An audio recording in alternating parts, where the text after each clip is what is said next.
గమనించండి, యోధాపత్రిక 1వ అధ్యాయము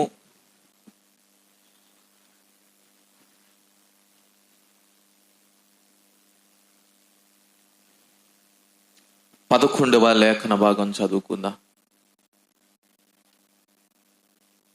వారు కయ్యోను నడిచిన మార్గమున నడిచిరి, బహుమానము పొందవలెనని బిలాము నడిచిన తప్పు త్రోవలో ఆతురముగా పరుగెత్తిరి.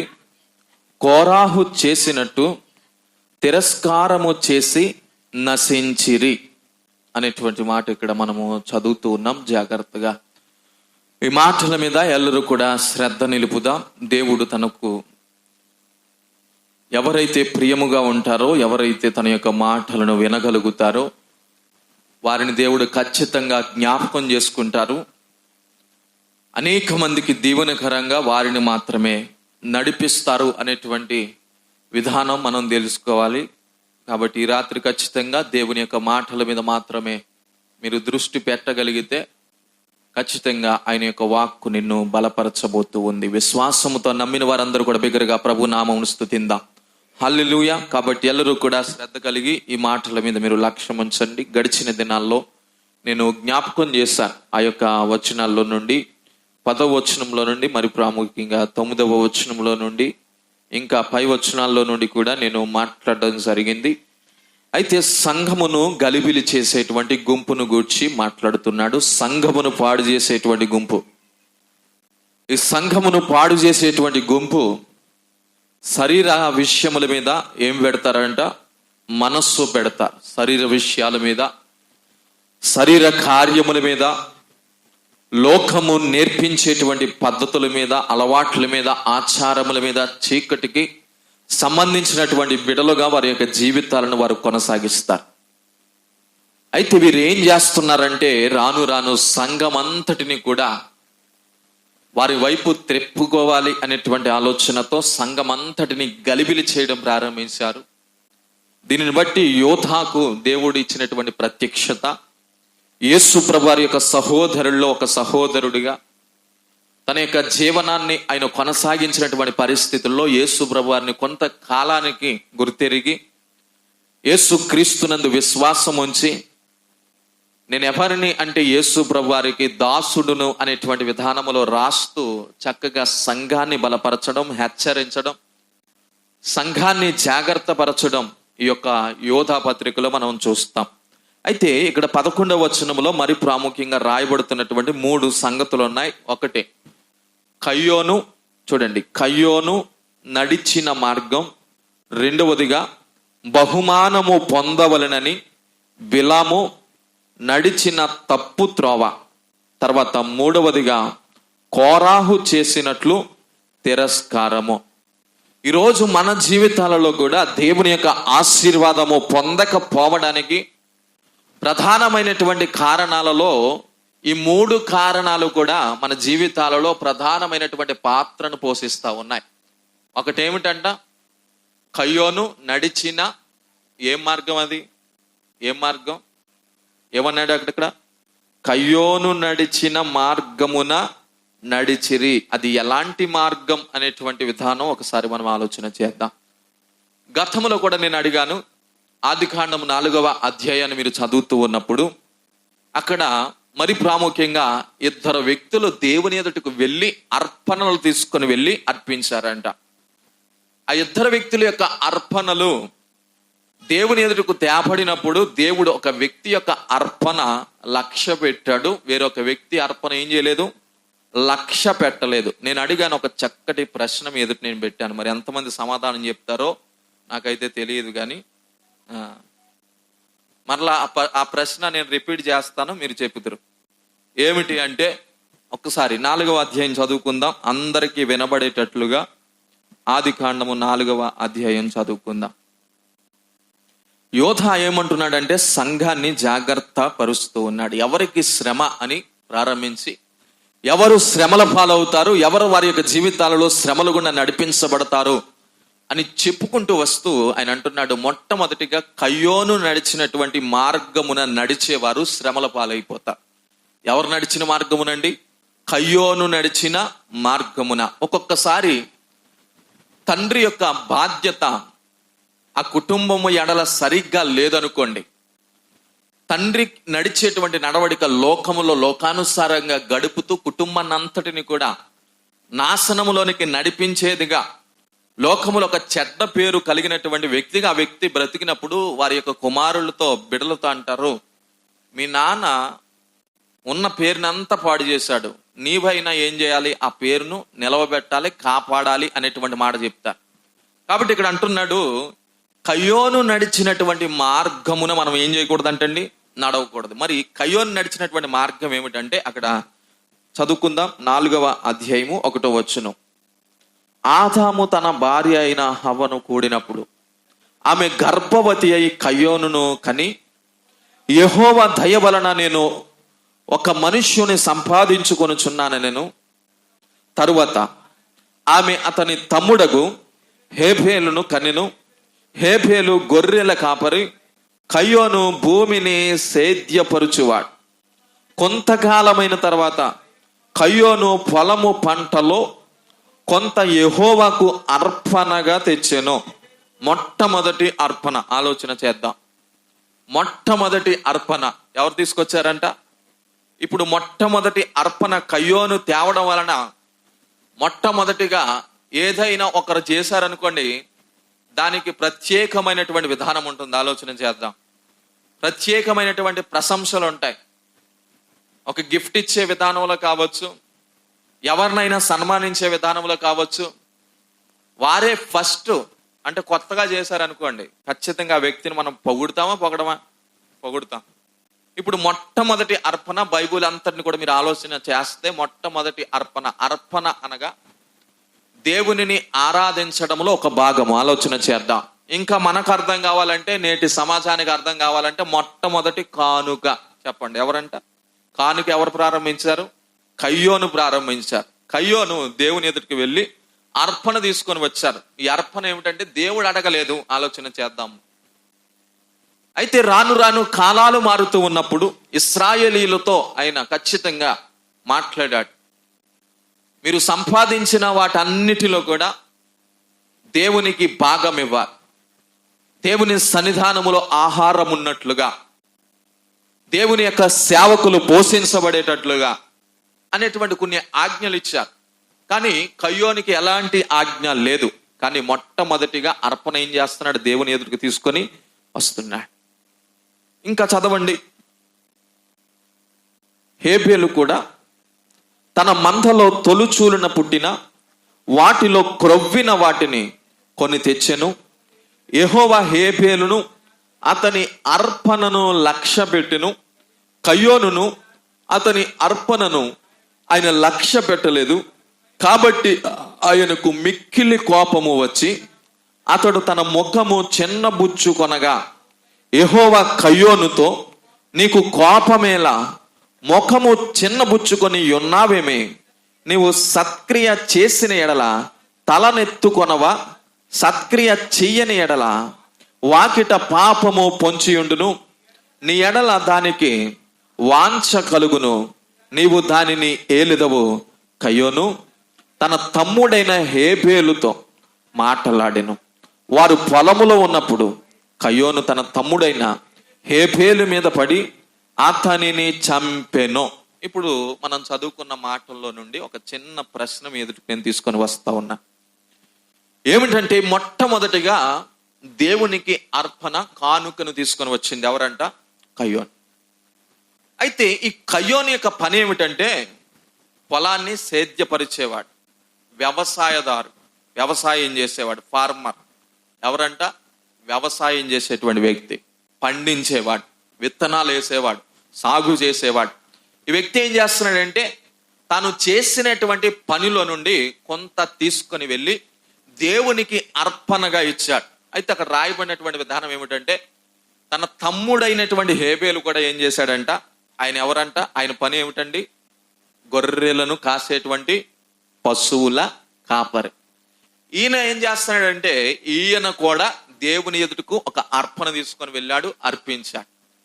ఇప్పుడు దేవుడు ఏం చేస్తున్నాడంటే అక్కడ క్లియర్గా రాయబడినటువంటి మాట, కయ్యోను యొక్క అర్పణను దేవుడు లక్ష్య పెట్టలేదు, హేబేలు యొక్క అర్పణను లక్ష్య పెట్టాడు. ఇప్పుడు ఎందుకు సత్క్రియ? వాక్యాన్ని ఆధారం చేసుకొని చెప్పగలరా? వాక్యాన్ని ఆధారం చేసుకొని చెప్పగలరా? ఏమన్నాడు అక్కడ? దేవుడు ఎందుకు అర్పణను లక్ష్య పెట్టలే?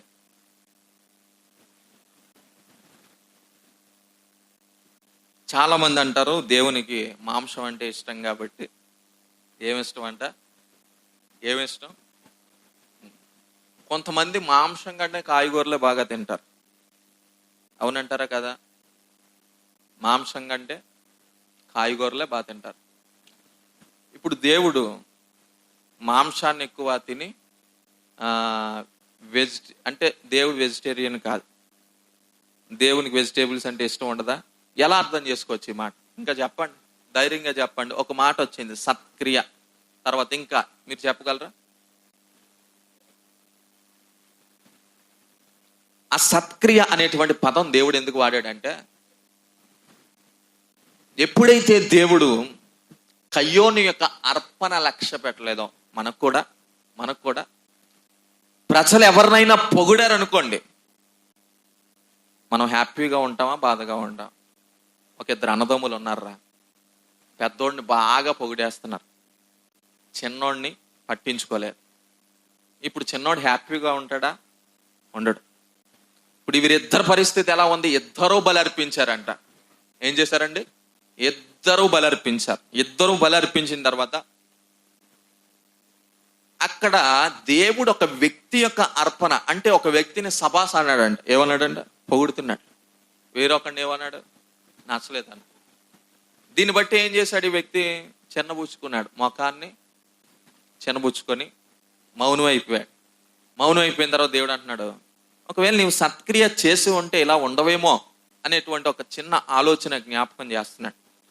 సరే, ఈ కారణాలలో దీనిని కూడా ఒక ప్రధానమైనటువంటి కారణంగా తీసుకోవచ్చు. ఇంకా వాక్యాన్ని ఆధారం చేసుకొని ఎందుకు దేవుడు హేబేలు యొక్క అర్పణను లక్ష్య పెట్టాడు? ఈరోజు సంఘములో దేవుణ్ణి ఆరాధిస్తున్న ప్రజలు చాలా మంది ఉన్నారండి. కానుకలు వేసేటువంటి ప్రజలు చాలా మంది ఉన్నారు. ఒకరు 1000 రూపాయలు వేస్తే ఒకరు 5 రూపాయలే వేస్తారు. కానీ దేవుడు ఈ 5 రూపాయలు లక్ష్య పెడతాడు. ఎందుకు? వాక్యాన్ని ఆధారం చేసుకొని చెప్పగలరా? వాక్యాన్ని ఆధారం చూస్తాడు. సరే, ఇక్కడ నేను అంటున్నటువంటి మాట ఏమిటంటే, చాలా కారణాలు ఉంటాయి. దేవుడు హృదయాన్ని చూస్తాడు. కానీ అక్కడ హేబేలు యొక్క హృదయం ఎలాంటిదో చెప్పండి. అక్కడ ఉందా? అక్కడ ఉందా? మీరు అలాగ పాపం వీళ్ళు గోళీలు పడతారు, మాకు ఎందుకన్నట్టు ఉన్నారు మీరు. అమ్మా దేవుని స్తోత్రం చెప్పండి బిగ్గరగా. హల్లెలూయా. కాబట్టి ఆలోచన చేద్దాం. గొర్రెలతో పాటు మనస్సును అర్పించాడు. కయ్యోను అర్పించలేదా? గర్వంతో అర్పించాడు. అక్కడ ఉందా? ఒకసారి కృపారాగా డిబేట్ చేసినప్పుడు ఇలాగే అడుగుతారు అంతే. ఇప్పుడు చెప్పండి, మీరు ఏం చెప్పినా అక్కడ ఉంటే చెప్పండి. ఇందాక ఆయన చెప్పాడు సత్క్రియ, అక్కడ ఉంది కాబట్టి నేను మాట్లాడలేదు. లేకపోతే ఈ 66 పుస్తకాలలో ఎక్కడైనా ఏ చోటైనా ఒక మాట తీసుకుని దాన్ని కోట్ చేస్తూ చెప్పండి. హేబేలు చెడ్డోడు, లేకపోతే హేబేలు మంచోడు, లేకపోతే కయ్యోను చెడ్డోడు అని ఏమని రాయబడింది అక్కడ? ఉంటే ఒకసారి మళ్ళా చదవండి. ఒకసారి ఏమని ఉంది అక్కడ? వారి ఇరువురు వెళ్ళి దేవునికి అర్పణ తీసుకొని వచ్చారంట. దేవుడు కయ్యోని యొక్క అర్పణ లక్ష్య పెట్టలేదంట. ఇందాక మరి అన్నారు, ఏమన్నారంటే తొలుచూలు పుట్టిన వాటిలో క్రవ్విన వాటిని కొన్ని తెచ్చెను అని అన్నారు. సరే, ఈయన పని ఏమిటండి? ఈయన పని ఏమిటి? గొర్రెల్ని మేపేవాడు. గొర్రెల దాకా ఏం తెస్తాడు కదా? ఫిషింగ్కి వెళ్తే ఏం తేవాలి మనం? చేపలే తెస్తాం. అదే మటన్ కొడితే మనం మటన్ తెస్తాం. మరి ఈయన పని ఏంటి? గొర్రెలు కాపరు కాబట్టి గొర్రె తెస్తాడు. వాళ్ళ అన్నయ్య గారి పని ఏంటి? భూమిని సేద్యపరిచేవాడు. పంట పొలాల్లో కొన్ని తెస్తాడు. ఎందుకు లక్ష్య పెట్టాడు అంటే వాక్యాన్ని ఆధారం చేసుకోగలిగితే బైబిల్ ఇస్తున్నటువంటి కారణం ఇందాక చెప్పినట్లుగా మొదటిది సత్క్రియ. చెప్పండి, ఏం క్రియ? సత్క్రియ. రెండవదిగా హెబ్రీలకు రాసినటువంటి పత్రిక, బైబిల్ అంతా కూడా లింకప్. మీరు ఆలోచన చేద్దాం. క్రొవ్విన వాటిని, అదే నేను చెప్తున్నాను కదా, ఆయన చేసిన పని అది కాబట్టి ఆయన అర్పించాడు. హెబ్రీలకు రాసినటువంటి పత్రిక 11వ అధ్యాయము 4వ వచనం ఒకసారి చదివితే అక్కడ ఒక చక్కటి సమాధానం మనకు దొరుకుతుంది. విశ్వాసమును బట్టి కయ్యోను కంటే శ్రేష్టమైన బలి. చూడండి, మొదటిది సత్క్రియ ఉంది, ఏముందంట? రెండవదిగా విశ్వాసము లేకుండా దేవునికి ఇష్టులయ్యుండుట. ఇప్పుడు బలి ఎలా అర్పించాడు? కయ్యోనికి ఏం లేదు, హేబేలుకి ఏముంది? అలా వాక్యాన్ని ఆధారం చేసుకొని చెప్పమంటున్నా. చాలా సింపుల్, అర్థం చేసుకోండి. ఇప్పుడు నీ వేసే కానుక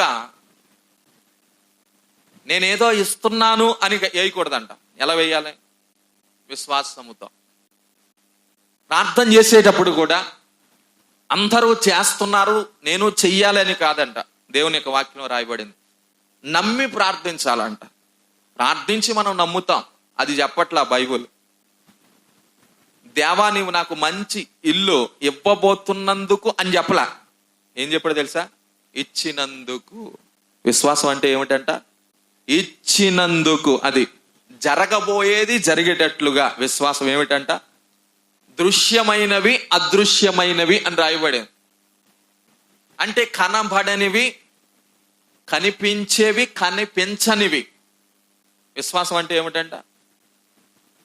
జాగ్రత్తగా మనం ఆలోచన చేయగలిగితే, ఎందుకు దేవుడు హేబేలు యొక్క బలిని లక్ష్య పెట్టాడు అంటే ప్రాముఖ్యంగా రాయబడుతున్న మాట అతడు విశ్వాసమును బట్టి. చాలా క్లియర్.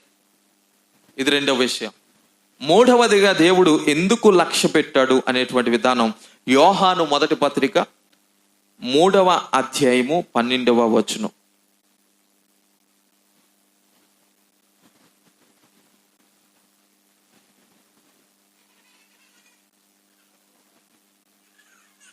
ప్రభువు కన్నులు నీతిమంతుని మీదను. యోహాను మొదటి పత్రిక 3వ అధ్యాయం 12వ వచనం.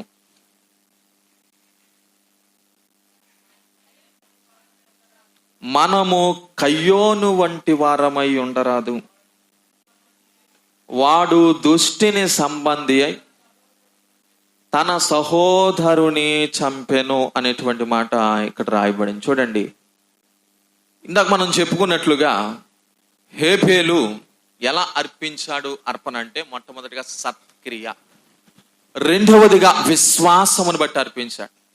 ఆ సత్క్రియలనే వివరిస్తూ ఈ యొక్క కయ్యోను ఎవరు అంటే దుష్టుని యొక్క సంబంధి అంట. ఎవరంటండి? దుష్టుని యొక్క సంబంధి. అంటే కయ్యోను యొక్క క్రియలు చెడ్డవి. చెప్పండి నాతో కలిసి, కయ్యోను యొక్క క్రియలు ఏమిటండి? చెడ్డవి. మరి ఇతని క్రియలు అంటే స్వభావము, నడిచే విధానము, ఈ జీవిత సాక్ష్యం అంతా కూడా ఎవరో తెలుసంట. ఇంకా మనకు అర్థం కావాలంటే మూడవ కారణం ఏమిటంటే స్వార్థపూరితమైనటువంటి ఆలోచనలు. చెప్పండి, ఏ ఆలోచనలు అంట? స్వార్థపూరితమైనటువంటి ఆలోచనలు. కయ్యోను వలె ఉండవద్దు అన్నాడు అంటే ఎవరి వలె ఉండాలి? హేబేలు వలె ఉండాలి. రాజుగారి యొక్క పెద్ద భార్య చాలా గయ్యాలి, మరి చిన్న భార్య? చెప్పండి నాతో కలిసి. దేవుడు కయ్యోను యొక్క బలిని అర్పణను లక్ష్య పెట్టలేదు అంటే ఖచ్చితంగా ఎవరి అర్పణ లక్ష్య పెట్టాలి? హేబేలు యొక్క అర్పణను లక్ష్య పెట్టాలి. మీరు ఆలోచన చేద్దాం, దేవుడు ఎందుకు హేబేలు యొక్క అర్పణ లక్ష్య పెట్టాడు అంటే సత్క్రియలు. ఏ క్రియలు అంటండి? సత్క్రియలు. అలాగునే విశ్వాసము ద్వారా, అలాగునే ఏ విధమైనటువంటి స్వార్థపూరితమైనటువంటి ఆలోచన లేకుండా దేవునికి అర్పించినటువంటి విధానం. దీన్ని మరొక కోణంలో అర్థం చేసుకోవాలంటే ప్రతిఫలాన్ని ఆశించకుండా అర్పించినటువంటి విధానం. వీటన్నిటిని చూసిన తర్వాత సరే నా తమ్ముడే కదా అని అనుకోవాలి. ఎవరు? కయ్యోను. ఎందుకు యోధా పత్రికలు అంత గట్టిగా నొక్కి చెప్తున్నాడు? కయ్యోను నడిచినటువంటి మార్గమున మీరు నడవద్దు. సంఘాన్ని పాడు చేసేటువంటి బిడలందరూ కూడా ఆ మార్గములోనే నడుస్తున్నారంట. ఏ మార్గంలో నడుస్తున్నారండి? కయ్యోను నడిచినటువంటి మార్గములోనే నడుస్తున్నారు అనేటువంటి మాటలు అక్కడ మనము చదవగలుగుతూ ఉన్నాం. చూడండి, యోహాను మొదటి పత్రిక 3వ అధ్యాయం 12వ వచనంలో కూడా అక్కడ రాయబడినటువంటి మాటలు మీరు జాగ్రత్తగా గమనిస్తే 3వ అధ్యాయం 12వ వచనం ఇందాక చదివినట్లుగా, మనము కయ్యోను వంటి వారమై ఉండరాదు. వాడు దుష్టిని సంబంధి అయి తన సహోదరుని చంపెను. వాడు అతనిని ఎందుకు చంపెను? తన క్రియలు చెడ్డవియు తన సహోదరుని క్రియలు నీతి గలవై ఉండెను గనుకనే కదా. ఇది ఇంకా 3వ కారణాన్ని ఇంకా వివరిస్తున్నాడు. ఏమిటి అంటే, మొదటిది చెప్పండి నాతో కలిసి, సత్క్రియలు కలిగినటువంటి హేబేల్. రెండవది విశ్వాసం కలిగినటువంటి హేబేల్. మూడవదిగా నీతి క్రియలు. ఏం క్రియలంట? అంటే స్వార్థపూరితమైన ఆలోచన లేకుండా, దేవుడు ఏదో ఇస్తాడు అనేటువంటి ఆలోచన లేకుండా, దేవుడు ఆ అర్పణ కంటే అర్పణ వెనక ఉండేటువంటి మనిషిని చూస్తా ఉన్నాడు. ఆలోచన చేద్దాం. ఈరోజు దేవుడు నీవు తెచ్చేటువంటి అర్పణ కంటే అర్పణ తెచ్చేటువంటి వ్యక్తి యొక్క స్వభావం ఎలా ఉందో చూస్తాడు. అర్పించే వ్యక్తి యొక్క హృదయం ఎలా ఉందో చూస్తాడు. అర్పించేటువంటి వ్యక్తి విశ్వాసముతో ఉన్నాడో లేదో చూస్తాడు. సత్క్రియలు చేస్తున్నాడో లేదో చూస్తాడు. నీతి క్రియలు ఉన్నాయో లేవో చూస్తాడు అంట. విశ్వాసం ఉంటే సరిపోదు. బైబిల్ చెప్తా ఉంది ఏమిటంటే, క్రియలు లేని విశ్వాసం వృత్తము, అది ఒంటిగానే ఉండి చచ్చిన వానితో సమానము అనేటువంటి విధానములు రాయబడింది. కాబట్టి ఆలోచన చేద్దాం. మనకు ఎంతైతే దేవుడు విశ్వాసం ఉండాలన్నాడో అంతే క్రియలలో కూడా కనబడాలి. కొంతమందికి దేవుడు అంటే చాలా నమ్మకం అండి. ఎలాంటి నమ్మకం అంటే, గాల్లో దీపం పెట్టి దేవుడా ఇది ఆరిపోకూడదు అన్న నమ్మకం మంచిదే. దేవుడు ఆరిపోకుండా కూడా చేస్తాడు. కానీ పిల్లికి ఏం బెటర్ అంటారు? చెప్పండి, గట్టిగా చెప్పండి. పిల్లికి ఏం బెటర్ అంట? ఏం కావాలి? క్రియలతో విశ్వాసంతో పాటు ఏం కావాలి? క్రియలు కావాలి. క్రియలు అంటే పని, చేసేటువంటి పని. మనం చేసేటువంటి పని నలుగురికి ఉపయోగకరంగా ఉందా? నలుగురిని సంతోషపరచగలుగుతుందా? నలుగురికి సహాయపడగలుగుతుందా? ఆ దేవుడు చెప్తున్నటువంటి మాట యెషయా గ్రంథంలో కూడా మీరు చదువుతారు.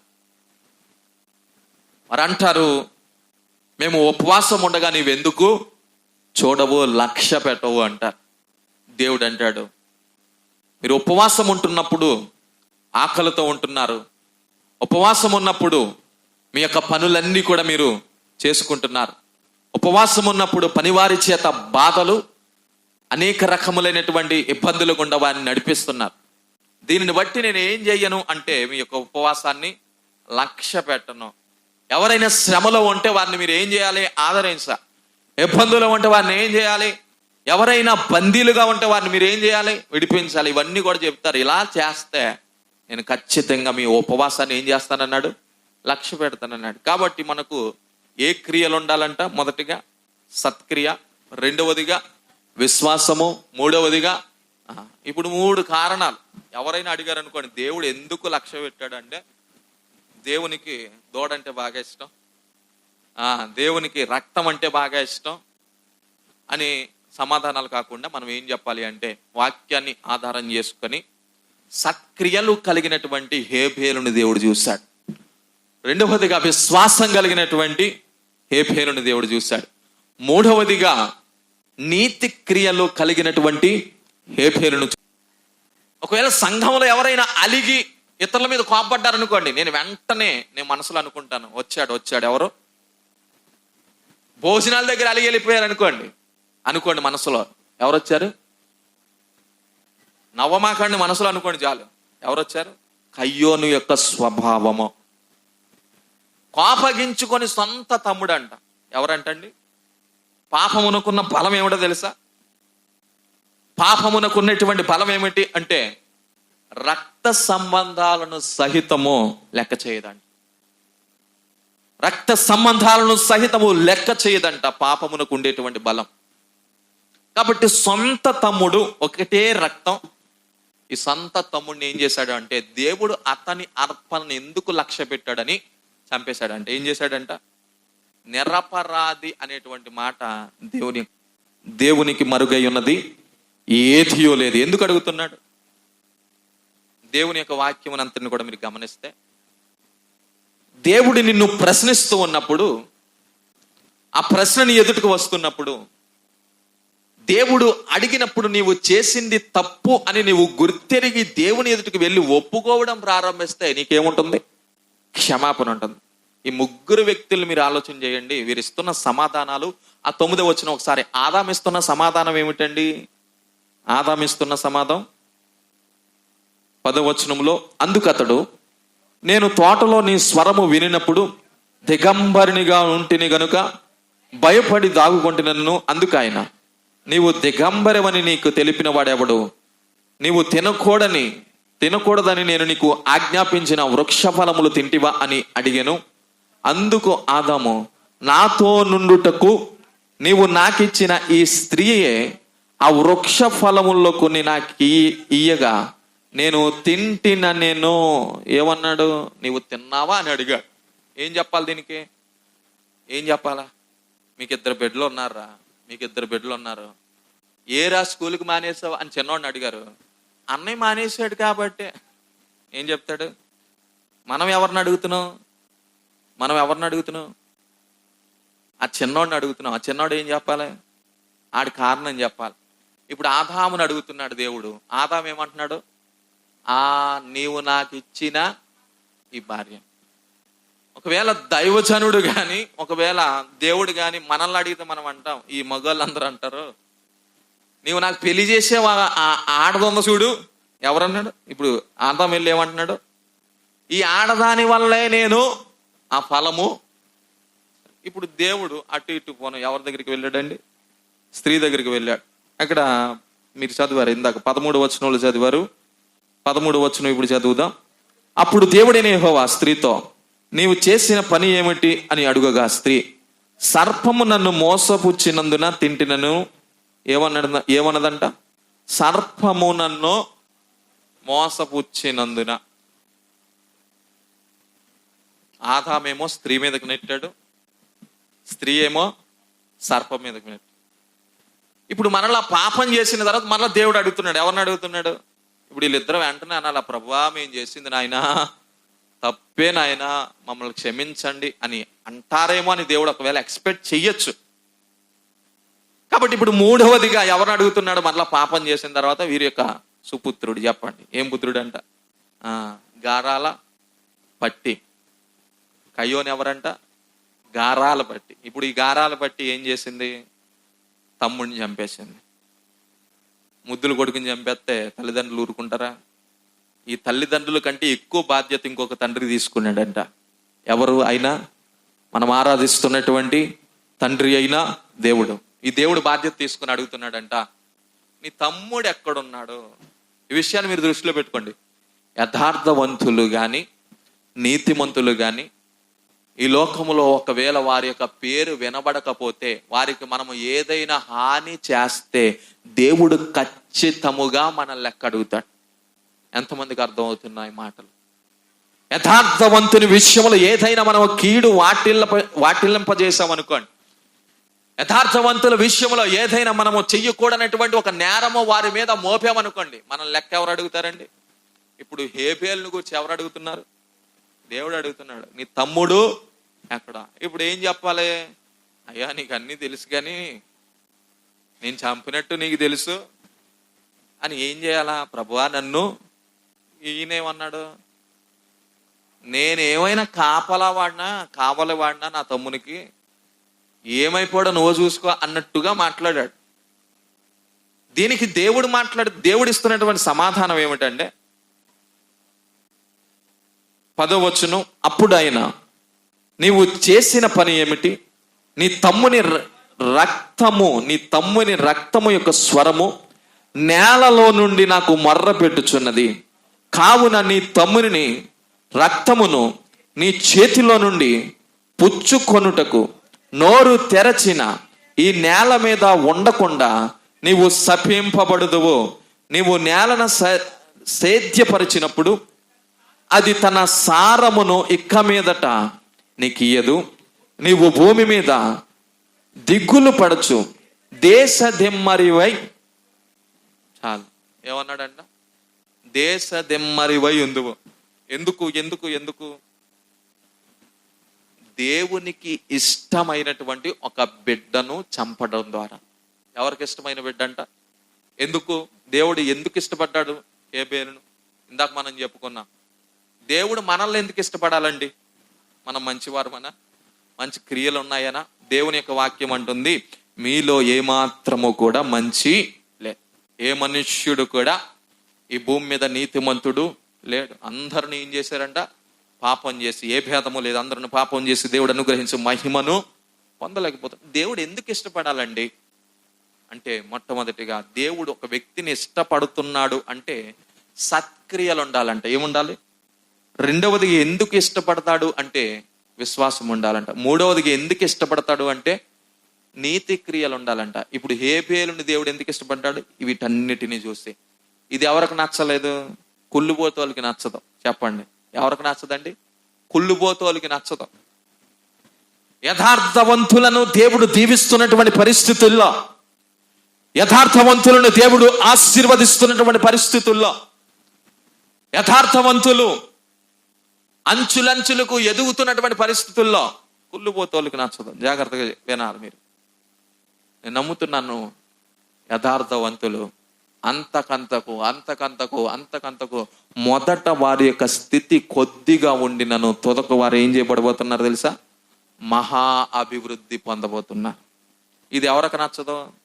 కయ్యోను లాంటి కుళ్ళుబోతోలు. చెప్పండిరా, కయ్యోను లాంటి కుళ్ళుబోతోలకి నచ్చదు. నచ్చకపోతే ఏం చేస్తారు? వారిని చంపేస్తారు. చంపేస్తే ఎవరు లెక్క అడుగుతారు? దేవుడు లెక్క అడుగుతాడు. ఎందుకు అంటే అతని యొక్క రక్తము మొరపెడుతుందంట. ఎంత అద్భుతం! ఆలోచన చేద్దాం. ఇప్పుడు సాక్ష్యం ఎవరిస్తున్నారండి? రక్తము సాక్ష్యం చెప్తా ఉంది. ఎవరితో? దేవునితో. ఎంత అద్భుతం! ఆలోచన చేయాలి. కాబట్టి ఇప్పుడు సైన్స్ పరంగా ఆలోచన చేస్తే మనిషికి ప్రాణం ఏమిటండి? రక్తం. దేవుడు చెప్పాడు, మీరు మాంసం తినేటప్పుడు దానిలో రక్తం ఉండకుండా కడుక్కొని తినాలి. ఎలా తినాలి? మీరేం చేస్తారు మాంసం వండేటప్పుడు? బిల్లా రక్తం పోతే టేస్ట్ పోతుంది. ఏం పోతుంది? టేస్ట్ పోతుంది అని మాంసం దేవుడు ఏం చెప్పాడు? ఒక జీవికి ప్రాణం ఏమిటి అంటే రక్తమే. కాబట్టి ఆ రక్తము లేకుండా దానిని ఏం చేయాలా? కొంతమంది ఏం చేస్తారంటే మేక రక్తం అంతా తీసేసి ఒక గొడ్డలో వేసి ఆ గొడ్డని వడకట్టి రక్తాన్ని వండుకొని తింటారు. ఎంతమంది తెలుసండి? మేక రక్తం వండుకుంటారు. దానికి చాలా వాల్యూ ఉంది. అది ఏ కుడుముక్కల చాలా అది చూడడానికి ఆ విధానంలో ఉంటది. లివర్ టైప్ ఉంటుంది. నిజమే, అది కేకులాగా. అప్పుడు మీకు అనిపిస్తుంది ఎప్పుడు తింటానో. కానీ దేవుడు చెప్పాడు రక్తము లేకుండా. ఇప్పుడు ఇదే బైబుల్ని ఫాలో అవుతూ, బైబుల్ సిద్ధాంతాన్ని ఫాలో అవుతూ ఇస్మాయేల్ నుండి వచ్చినటువంటి ఒక సంతానం ఉంది. ఏ సంతానం? ఇస్మాయేల్. ముస్లిమ్స్. ఎవరంట? Islamic Muslims. వీళ్ళు ఏం చేస్తారు? ఏదైనా ఒక జంతువుని చంపిన తర్వాత దాన్ని మాంసంగా వండుకునే ముందు హలాల్ చేస్తారు. ఏం చేస్తారు? హలాల్ చేస్తారు. కోడి కోయిపించిన హలాల్ చేసి దాన్ని తింటారు. హలాల్ అంటే ఏమిటండి? ఏంటి హలాల్ అంటే? పరిశుద్ధమైంది. అదే. ఏం చేస్తారు వాళ్ళు? ఏం చేస్తారు? ఒక్కొక్క కోడికి ఒక్కొక్క 10 రూపాయలు ఇచ్చి కోపిస్తారంట వాళ్ళతో. ఒక్కొక్క కోడికి చేసినందుకు ఎంత? కోసినందుకు కాదు, కూర వండినందుకు కాదు, హలాల్ చేసినందుకు. హలాల్ అంటే ఏమిటి అంటే ఖురాన్లో చెప్తున్నటువంటి మాట, దేవుడు చెప్పినటువంటి మాటే. వారి దేవుడు మన దేవుడు ఒక దేవుడే, అందరి దేవుడు ఒక దేవుడే. సబ్కా మాలిక్ ఏక్ హై అన్నారు సాయి బాబా గారు. ఎవరన్నట? సబ్కా మాలిక్ ఏక్ హై అంటే అందరికీ దేవుడు. చెప్పండి, సృష్టికర్త ఒకడే, నడిపించేవాడు ఒక్కడే, కాటికి చేర్చేవాడు, కాటికి వెళ్ళిపోయిన తర్వాత కాటి నుండి కైలాసాన్ని తీసుకొని వెళ్ళేవాడు ఒక్కడే. ఆయనే one and only Jesus Christ. చెప్పలు కూడా దేవునామాన్ని మహింపరుచుదా. కాబట్టి ఆలోచన చేద్దాం, ఒక్కడే దేవుడు అంట. దేవుడు అనేవాడు ఒక్కడే ఉంటాడు. కాబట్టి ఈ మహమ్మద్ ప్రవక్త వారి యొక్క ప్రజలకు బోధించినటువంటి విధానం ఏమిటంటే, ఈ మతం ఎలా పుట్టుకొచ్చింది అంటే చరిత్ర తెలియజేస్తున్నటువంటి విషయం, చరిత్ర జ్ఞాపకం చేస్తున్నటువంటి విషయం. అప్పటికే ప్రజలందరూ కూడా బహుదేవత ఆరాధనతో విసిగిపోయారు. సంవత్సరానికి ఎన్ని రోజులండి? 365 రోజులు. వీరి యొక్క బహుదేవత ఆరాధన తత్వం ఎలా ఉంది అంటే, రోజుకు 3-4 దేవీ దేవతలను ఆరాధిస్తేనే గాని సంవత్సరానికి అందరి దేవుల్ని సంతోషపరచలేరంట. ఎంతమందిని ఆరాధించాలి? రోజుకి 3-4. ఇప్పుడు భారతదేశంలో దేవీ దేవతలు ఏమైనా తక్కువ ఉన్నారండి? 33 కోట్లు అంట. ఎన్ని కోట్లు? 33 కోట్లు. అంటే దేవీ దేవతలో ఎంతమంది ఉన్నారు. ఇప్పుడు వీళ్ళందరినీ కూడా ఆరాధించాలంటే మనం చనిపోయే వరకు వీళ్ళందరినీ ఆరాధించగలమా? వీళ్ళందరినీ సంతోషపరచగలమండి? కాబట్టి ఈ ఇస్లామిక్ పద్ధతిలో ఈ ప్రజలందరూ కూడా చాలా విసిగిపోయారండి. ఆ ప్రజలందరూ విసిగిపోయిన తర్వాత మహమ్మద్కు ఒక ఆలోచన వచ్చింది, ఇది సరైనటువంటి పద్ధతి కాదు. ఇంతమందిని మనం సంతోషపరచాలి అంటే కష్టమే. మీరు ఎథెన్స్ అనేటువంటి పట్టణంను గురించి చదువుతారు బైబిల్లో.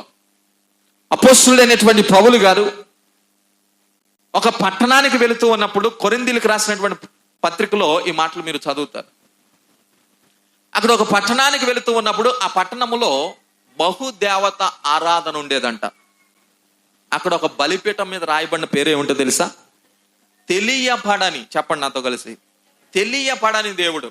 అంటే వీళ్ళ కాన్సెప్ట్ ఏంటంటే, మాకు తెలియలేనటువంటి, అంటే ఒక వ్యక్తికి రోగం వస్తుంది, కష్టం వస్తుంది, నష్టం వస్తుంది, ఇబ్బంది వస్తుంది, వ్యాపారాల్లో చాలా విధాలుగా నష్టపోతున్నారు.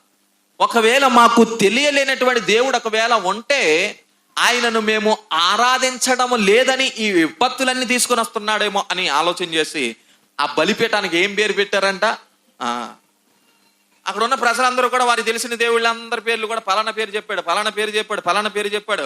సరే ఇంకా చెప్పమన్నారంట. ఎవరైనా ఉన్నారా అంటే ఏమో ఇంకా మనకు తెలియలేనటువంటి ఒకడు చూశాడంట, సూర్యుడిని చూశాడంట. సూర్యుడు మనకి వెలుగునిస్తున్నాడు కాబట్టి ఆ సూర్యుడు ఎవడంట? ఆరాధనకు యోగ్యుడు. ఆ సూర్యుడు దేవుడు అన్నాడంట. వర్షం ఏం చేస్తుంది? మనకు నీటిని ఇస్తుందంట. వర్షం ఏమైందంట? భూమి మీద మనం ఏం చేస్తున్నాం? కాపురం ఉంటున్నాం కాబట్టి భూమి ఏమైంది? కాబట్టి ఆలోచన చేద్దాం. ఇలా ఒక్కొక్క దేవి దేవత పేరు చెప్పుకొచ్చారంట. చివరికి ఇంకా ఎవరో ఉండి ఉండొచ్చు, అదృశ్య దేవునిగా ఉండొచ్చు.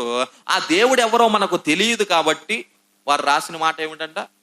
తెలియబడని దేవుడు. ఇప్పుడు అపోస్తుడైన పౌలు గారు జ్ఞానయుక్తంగా మాట్లాడుతున్నారు.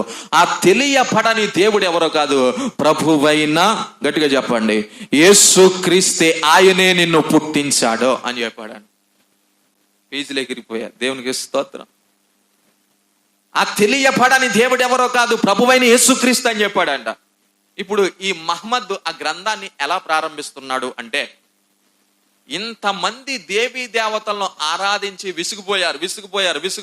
ఇప్పుడు మీరే 365 రోజులు ప్రార్థనలు ఉన్నాయని పాస్టర్ గారు చెప్పేశారు. ఎన్ని రోజులండి?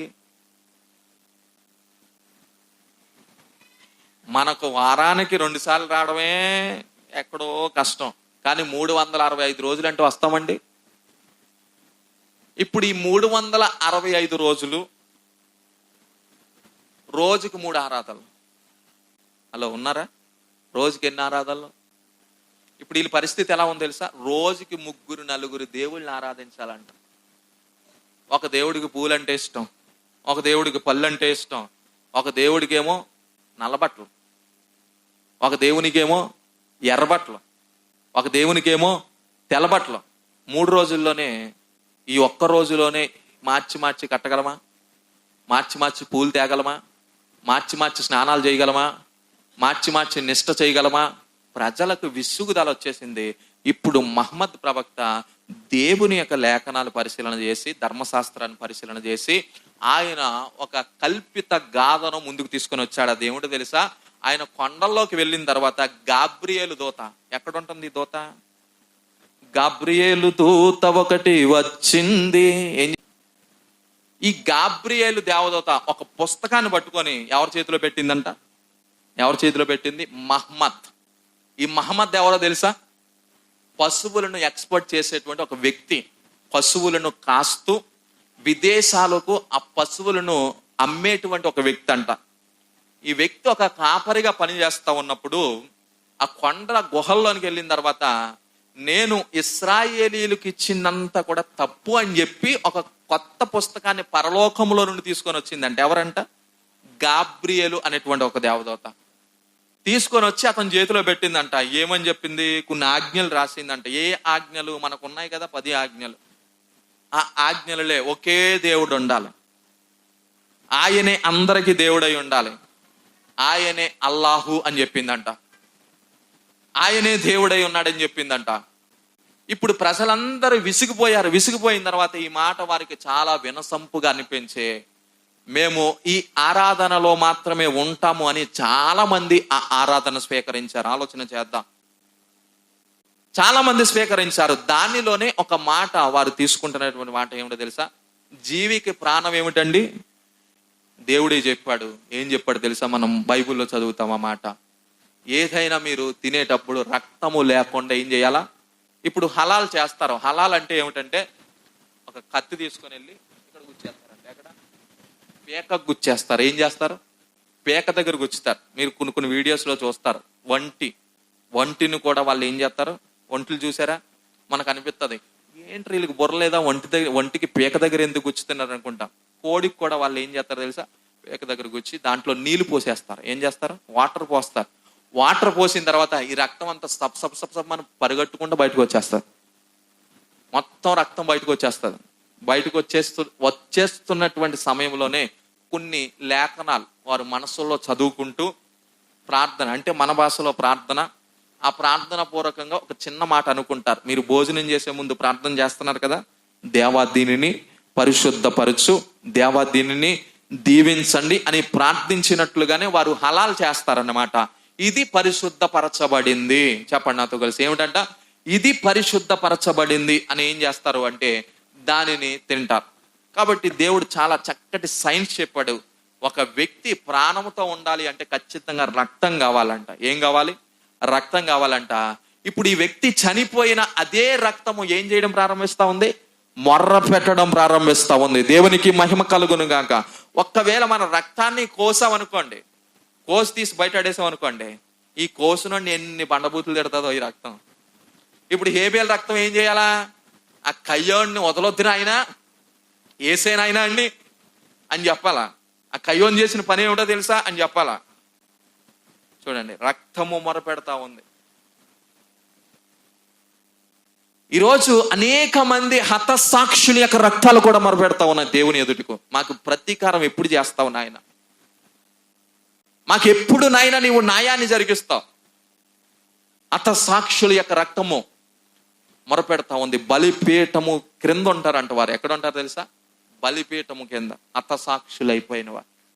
వీరందరూ కూడా నాయన ఎందాక, నాయన నాదా సత్యస్వరూపి, ఎందాక వరకు ప్రభు మాకు న్యాయం తీర్చుతావు అనేటువంటి విధానంలో దేవునికి మొరపెడతా ఉన్నారు. అలాగనే అక్కడ మనం చదువుతున్నాం, హేబేలు కూడా మొరపెడుతున్నారంట. ఇప్పుడు దేవుడు జోక్యం చేసుకున్నాడు. నీవు చేసినటువంటి పనిని బట్టి నీవు దేశదెమ్మరిగా, చెప్పండి ఏం దెమ్మరంట? దేశదెమ్మరి. విత్తనం వేస్తావు కానీ దానికి ఫలింపు ఉండదు, సారం ఉండదు అనేటువంటి విధానం రాయబడింది. కాబట్టి మొట్టమొదటిగా అక్కడ వాడుతున్నటువంటి పదజాలం ఏమిటంటే, మీరు కయ్యోను నడిచినటువంటి మార్గం ఏం చేయకూడదు? నడవకూడదు. వచ్చే 2 విషయాలు నేను వచ్చే దినాల్లో జ్ఞాపకం చేస్తాను. తర్వాత అన్నాడు బిలాము, తర్వాత అన్నాడు కోరాహు. వీరిరువురు నడిచిన మార్గమున కూడా మనం ఏం చేయకూడదు? నడవకూడదు. మొట్టమొదటిగా అన్నాడు కయ్యోను నడిచిన మార్గమున మనం ఏం చేయకూడదు? నడవకూడదు. ఆ మార్గము సరైనది కాదు. ఆ మార్గము ద్వారా అతడు శపించబడ్డాడు. అలాంటి మార్గాన్ని మనం ఎంచుకుంటే మనం ఇక్కడ శపించబడి మన జీవితాన్ని అన్యాయముగా మనము మన చేతులారా నాశనం చేసుకుంటాం. కాబట్టి దేవుని సన్నిధానంలో హేబేను వలె మన జీవితాన్ని కొనసాగిద్దాం. చిన్న ప్రార్థన చేసి ఈ యొక్క కార్యక్రమాన్ని నేను ముగిస్తాను. మోకరించగలిగిన వారందరూ కూడా మోకరించి ప్రార్థన చేద్దాం.